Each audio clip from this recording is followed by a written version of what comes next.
Hello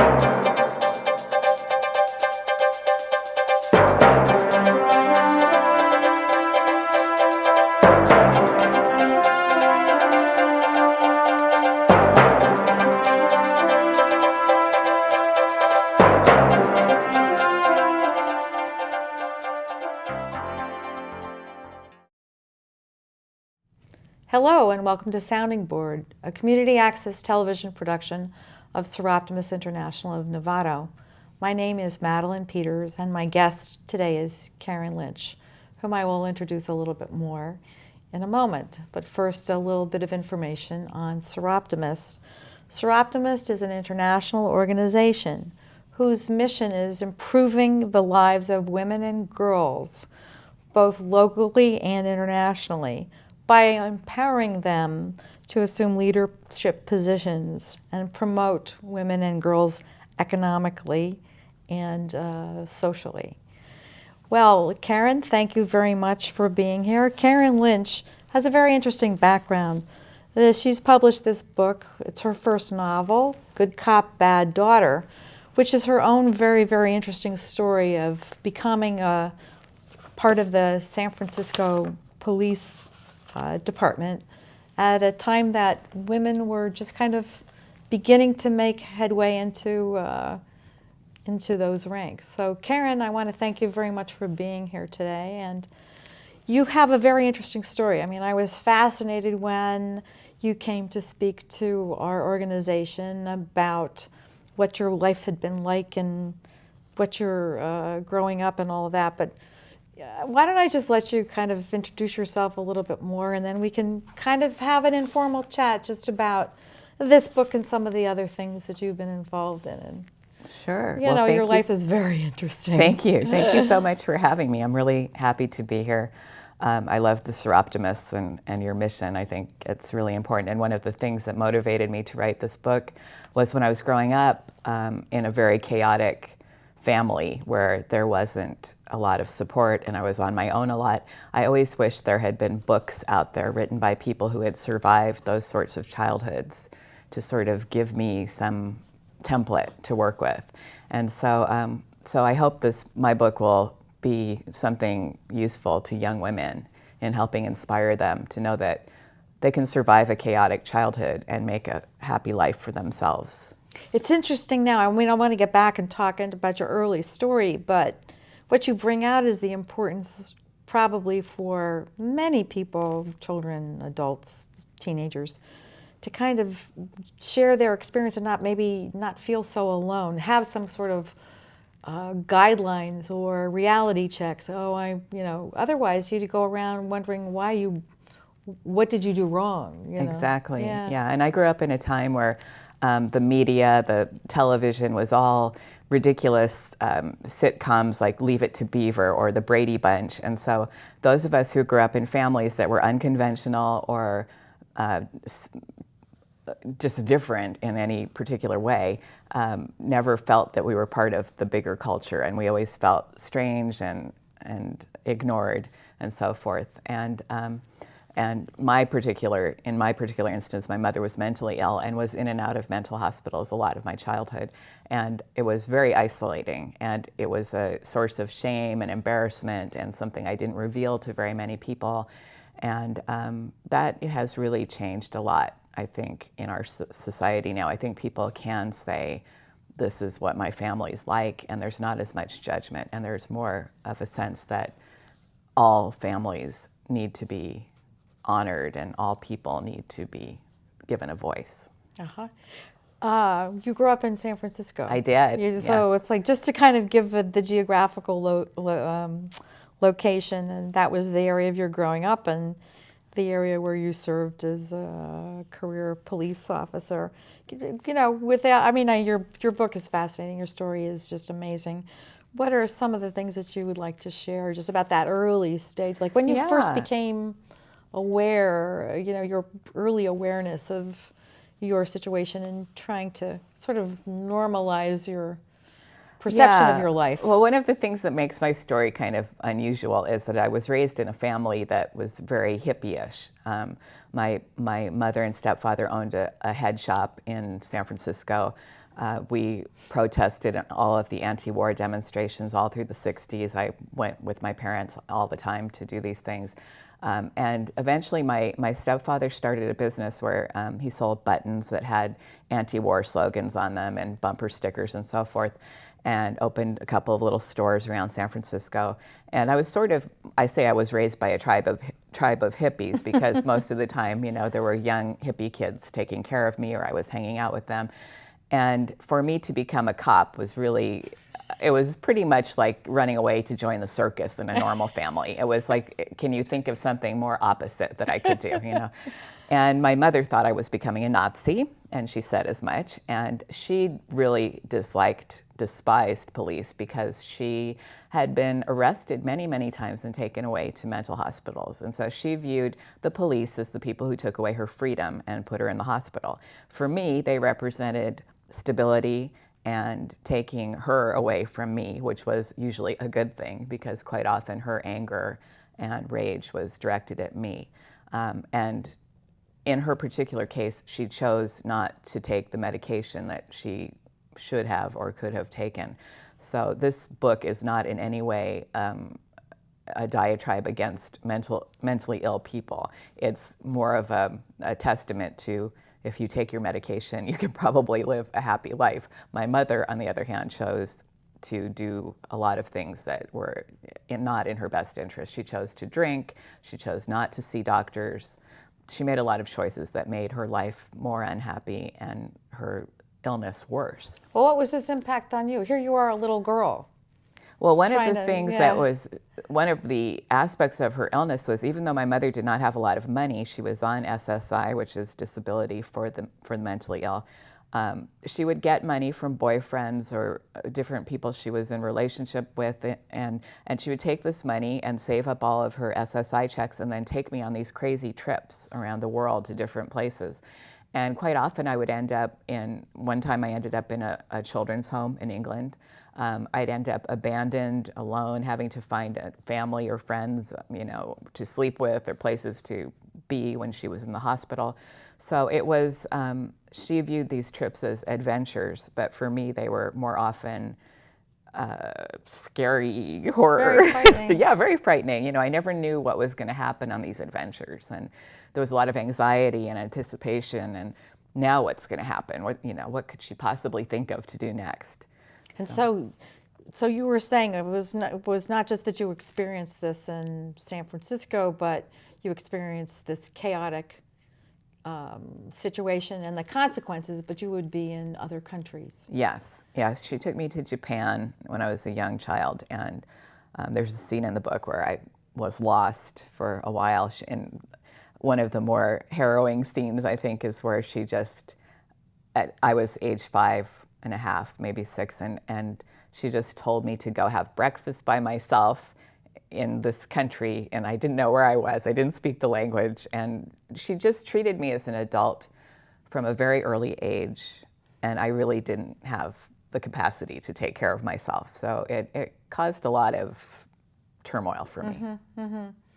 And it's interesting. I mean, because you must have had an awareness at a very young age, especially with a pattern of this chaotic behavior that, well, you found the strength to survive it and not kind of give in to the fear. And it just seems as though I need to acknowledge you as an individual, as a grown woman who's navigated all of this and put things in perspective and gone on and continue to have a very productive life after coming out of all of this instability. Thank you. Part of it, I think, is that there were many adults along the way who did help me. My mother divorced my father when I was about 5, but there were always people, friends of the family, like friends of, not of my family, but of my friends, their parents and so forth, who would take me in, and ultimately Jim, I call him my stepfather, but he was one of my mother's boyfriends. He saved my life because at one point I became homeless when I was 14. I came home from school one day and my mother had been taken to Napa State Hospital, and the police did not know she had a daughter, and I had already been in one children's home in England, and I was afraid I was going to end up in the system somehow, in a foster home. where my life would be out of my control and I might be in the hands of somebody who might mistreat me. And so I didn't know what to do, and I left the apartment, and within a few days I realized that living on the street was not really a great choice. And I knew if I could just finish school, if I could get an education, I could have a happy life. And so I was always focused on that, going to school. And so I ultimately had to call Jim, who was my mother's ex-boyfriend at that time, but who had lived with us for a period of time and was the closest thing to a father figure in my life. And he took me in, and he wasn't in any position to take on a child at that point or a teenager, but he got his life together so that I could live with him. And he let me live with him up until I went to college. So you were 14. You're essentially on your own trying to figure this out, and you kind of came up with a plan. There were people, there was Jim, as you said, that you could go to. That's very sophisticated for someone at that age. Well, I had knocked on a few doors by then. I found my father, my birth father, who had left my life when I was about 5, and I hadn't seen him for a number of years. And he had remarried, and he was back in San Francisco. And I knocked on his door and asked him if I could live with him. And they had a new baby at that point, and he essentially said no. Okay. And so he had thrown me more or less into the street. And at that point, I didn't really have a lot of options. One of the things my mother had done was she left her family. They were all on the East Coast. I never met any of my relatives except briefly when I was very young, and so I didn't know who they were or how to get a hold of them. She had told me that my grandparents were dead, which wasn't true. So I was very isolated. We didn't have she had almost no friends because of her illness. The only people really, the adults in my life, were either boyfriends of my mother's or my friends' parents. And so I really relied on their kindness, and a lot of them were very kind to me throughout high school. So it's like that, the normalcy. I mean, to me, as you tell your story, I'm understanding. You understood what the limitations were of your mother and her circle of boyfriends, contacts, or whatever. So to me, it seems as though you expanded your circle and looked at your friends and their parents. Yes. And that became a source of stability or an understanding of what is possible, and they're kind of helping you in any way that they could. Yes, I think that that's true. I think at some point in my early childhood, I realized you're on your own, kid. You're on your own. You better figure out some way to survive. And something kicked in my brain, and I don't know why I was able to survive, and other people who've been through even way worse situations or less bad situations don't survive, and some do, and some who've been through things that make my life look like a fairy tale manage to get through it. I don't know why some of us do and some of us don't, but for me there was definitely that sense from the beginning that I will survive this. If I just need to survive childhood and I'll be okay. And I kind of had that in the back like a mantra, just survive childhood and you'll be okay. And I don't know where that came from, if it came from a guardian angel or a spiritual level, or if it just came from my brain. I don't know. Yeah, well, you certainly had a lot of opportunities to kind of try to figure things out for yourself in the midst of all the panic, at all the sort of mood swings and changes that you would experience just in terms of your mother's decisions to take you here or there, or save up or do things that were scary for a child. Yes. So you're talking about your middle school or your high school years, and you were able to kind of get through high school and then get into college. And what I would like you to touch on, because the focus, we got the bad daughter part. Right. What about the good cop part? Yeah, so it's really, the book is sort of two stories. It's the first half, which is this crazy childhood, and the second half is my training as a police officer. And really, the connection is that this crazy upbringing inadvertently trained me to be a cop. I learned a lot of skills from growing up with a woman who I had to manage. I learned how to talk to people, how to calm them down, how to connect with them. I learned how to calm myself when I might be very panicked or anxious. So all of those skills were very useful for me. And so the second half of the book is about the police academy, and I joined at a time when the San Francisco Police Department opened the doors to women. Women had never worked street patrol.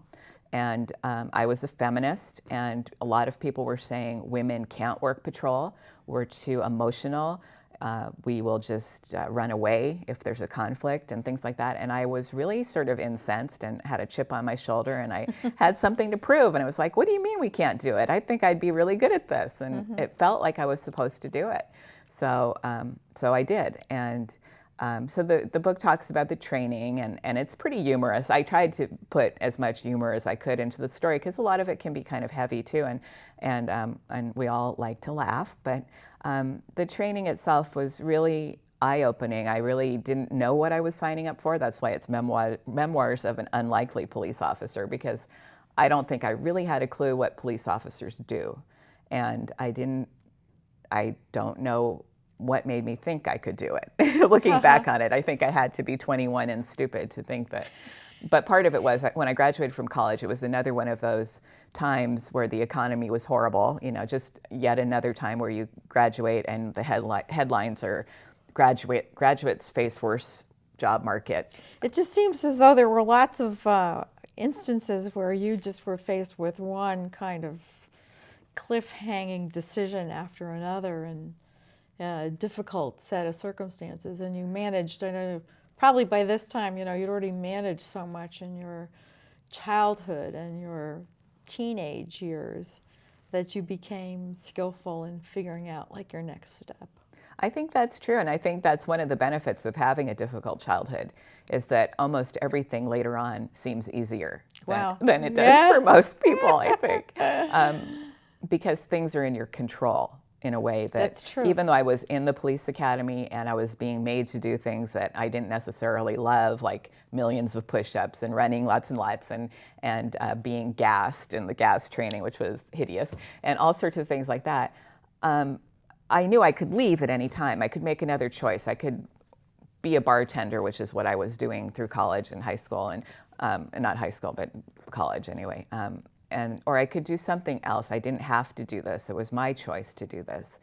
And so, I kept It's doing interesting. I mean, it just occurred to me, it's like your experience as a child, it just seems as though your experience toughened you up on the inside, and the police academy toughened you up on the outside.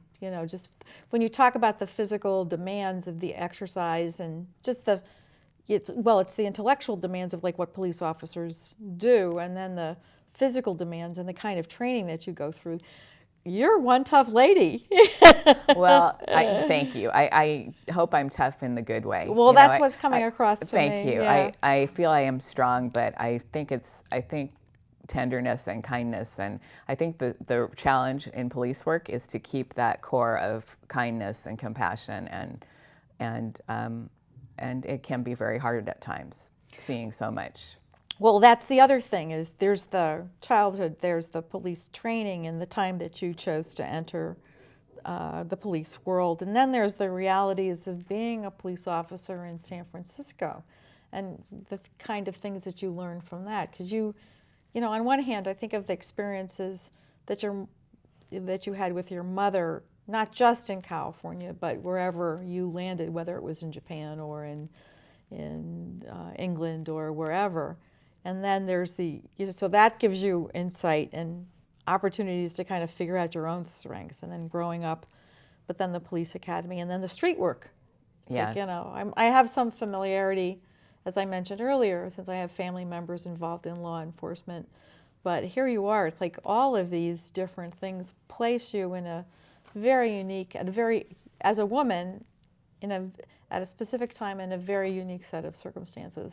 And what was the learning that you obtained from being active duty? Well, I never knew all of the situations cops faced, and some of the skills I think that growing up with my mother, taught me were calming people down when they were fighting. My mother quite often would get into fights with her boyfriends, and I often would end up playing mediator in those fights. So just learning how to calm people, not be combative, be agreeable, things like this that are just sort of intuitive for me, having grown up with somebody who was so volatile. Those type of things. And it's such an interesting job. I don't regret it at all. I mean, of course, right now we're in a time where cops are probably among the most despised people in our country because we've all been painted with the same wide brush of we're all racist and we're all brutal and this and that. And it's really so not true. There are many cases of this, obviously, that we're seeing in the news, but there are many, many more cases of cops who are very good people who want to help their communities. And so that's part of the message I'm getting out at this point, is that we need to make some big changes in this country with regard to racism and how we're treating each other. But we need to stop pointing at the cops as being the creators of racism, because we are not. We are part of the whole system. It's interesting, as in our earlier conversation you touched on this, and I'd love to have you elaborate on it a little bit more, because we now have a picture of your early childhood and police training and then the police work, but it's kind of like I see your emphasis kind of turning another corner in terms of bringing light to what really is the issue here, as you're talking about the national headlines and Ferguson and the demonstrations and the pointing the fingers at the cops. Yeah. Could you speak a little bit more to that? Well, it's impossible in the last few weeks not to think about those things, and this is Ferguson and this whole this issue that happened in Staten Island and so forth. It's disturbing for everyone. It's disturbing for cops. It's disturbing for the entire public to see that this is part of law enforcement, and it's not a pretty part, and it's not. Things go horribly wrong a lot of the time. And one of the comments that people have said to me is, why aren't more cops speaking out against these things that happen? And one of the reasons for that, the main reason, is that whether there may be a specific incident we don't agree with, but anybody who carries a gun for a living always stands the risk of shooting the wrong person or making a horrible, tragic mistake. And that fear is there with everybody. I hear a lot of people say good cops and bad cops and get rid of the bad cops. I don't think it's as simple as that. I think people are much more complex. I think in any given situation, a person that we have labeled as a good person can make a horrible mistake or a bad choice and become a bad person, and vice versa. And I just think that we need to really take a look at if we have the will as a country to have an armed police force and take a look at what the cops are up against. There are 300 million guns in this country, and cops are the ones who are taking them off of people every day, and the kind of impact that has on people. And not to diminish the concerns for racism, that is a huge issue too, and we need to deal with that. But it's a very complicated issue, and to just take these separate incidents and say, okay, this is the source of all of our problems in America, and police brutality is the problem. It's oversimplification, yes. I think. Excuse me. Which it tends to be how I'm viewing these announcements and these headlines and things like that. Are people really understanding the complexity of the issue or the issues? So it seems as though your focus now is taking a different turn. You're sort of looking back. I see you as looking back or reflecting on your own experience, but also reflecting on the national news, the national picture. How is this affecting you and what you do? I mean, you've written this book. Now I sense that a form of activism emerging from you in a slightly different. Yes, I would like to be part of this national conversation, I think, that's going on about who is going into the housing projects. Why do we have this voluntary segregation? Ended in the 60s, allegedly. The laws changed, Jim Crow, all of that. And yet still a great, huge percentage of our population is voluntarily choosing to stay in a small contained area in big cities. And why is that? I met so many children in the housing projects in San Francisco who had never been more than a few blocks outside of their neighborhood, who had never seen the Golden Gate Bridge. These are children living in San Francisco? Living in the Bayview district in San Francisco. And why is that? Mm-hmm. Why are we doing this? Is this why does that community not feel welcome coming into the white community? Why does the white community never go there? And what is going on in the world? It's all of these things. I just think we need to talk about it. We need to get it out in the open, and some good can come out of these really high-profile incidents. Well, and it seems as though well, as you said, you want to be part of the discussion, the dialogue. Right. So that's the thing that you see. It's is people have to be willing to sit down and talk and to listen. Absolutely. And you want to be part of that. You want to be an instrumental part of that conversation. So, can you speak about what things you're interested in promoting or doing right now, just maybe to advance the national conversation? I'm working on a novel, and which is going to be about an officer-involved shooting. And one of the things I did my last 5 years as a police officer was homicide investigations, and part of that job was to do officer-involved shootings. And I've seen the impact that it has on everybody, on the families of the person who is shot, on the officers involved, on the investigators. So I would like to write that from a very personal point of view, like to get into the characters' minds and to maybe give more empathy and understanding to what those situations are like for everybody involved. It sounds like a big agenda. Yeah, writing a book is a lot harder than I would have guessed, especially this particular one. Yeah. I think it's going to be a little more challenging than the last one. Well, I applaud you for your fortitude in both writing that Good Cop, Bad Daughter, and also for continuing to be concerned about creating a context or creating a picture for people to read. As you said, reading stories may help the general public understand and, as you said, get a different perspective than one's own. We're just about at the end of our time right now, and thinking back on the conversation that we've had, are there things that you would like to highlight, to emphasize as we wrap up? Oh gosh, I don't know. I think, well, obviously I'd like people to read my book. I think it will give people a real insight into what police training is like. One of the issues we've all been talking about is the use of the chokehold. I have a whole chapter on being trained on the chokehold and how we all lived in absolute mortal dread of being the person who was going to be the test dummy in that class. And that's the experience of just being, someone is it's an actual hold. Hold. Yeah, and there's an actual, and apparently the department where this was used, where Mr. Gardner died, apparently the chokehold had been outlawed. They were not allowed to use that anymore. That's what I understand. But it's part of our training, and it's not an actual choking of somebody. You have to do it the correct way, or you can hurt somebody. I see. You can actually kill them, which is why they spend so many days training us to do that. And I don't think my department uses that anymore. But that gives you a little insight, that and the different gas training we went through and the different things that we did. It's just, I think people are surprised that it takes a whole lot more to be a cop than you might think. It's not just, here's a gun, see ya. Well, you've certainly painted a very full picture of your own personal life and shed some light on what it's like to be involved in law enforcement. And it's interesting for me to hear you looking at the national agenda, taking your own experience and kind of looking at a larger context and building a conversation. I want to thank you very much for taking the time to be here.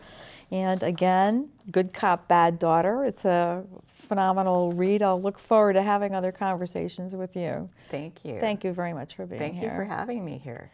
And I'd like to thank our viewing audience. This is Madeline Peters. My guest today is Karen Lynch, author of Good Cop, Bad Daughter. I'd like to thank our Seroptimus crew for making this possible, and Leon Johnson with his expertise in putting our programs together.